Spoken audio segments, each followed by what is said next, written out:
နှစ်ဖြတ်မှာဆိုရင်မူးတုံပြိုင်ပွဲမှာကျွန်တော်တို့ဒိုကလေးတင်းကပထမအဦးဆုံးပွဲကမ်းရပါမယ်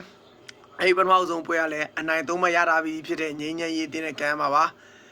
ကျွန်တော်တို့ကလွယ်တော့လည်းမလွယ်ကူနေပါဘူးကျွန်တော်တို့လုံးပြရအောင်မှာပေါ့နော်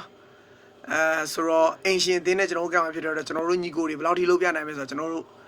နေ့ရက်ပေါ်ကစောင့်ကြည့်ရမယ်ကျွန်တော်ညီနဲ့ကျွန်တော်တို့တူမူးတုံကွင်းမှာရှိမယ်ပေါ့နော်အဲ့တော့လာရောက်အားပေးခြင်းနဲ့ဆိုရလေကွင်းကိုလာပြီးပါဝင်ကြီးတော့ပေးရတယ်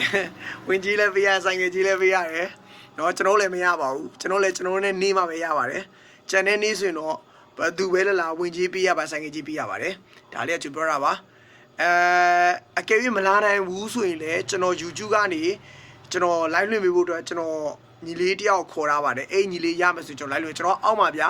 ကျွန်တော်ညီနဲ့ကျွန်တော်ဝိုင်းကူညီပြီးလုပ်ပေးရမယ်စင်ပေါ်မှာဆိုရင်အဲ့ဒီညီလေးက live လွှင့်ပေးမှာပါအဲ့ဒီညီလေးရမယ်ဆိုတော့ကျွန်တော်တက်နိုင်ဆုံးတော့ကျွန်တော် live လွှင့်ပေးနိုင်အောင်ကြိုးစားနေပါတယ်ဆိုတော့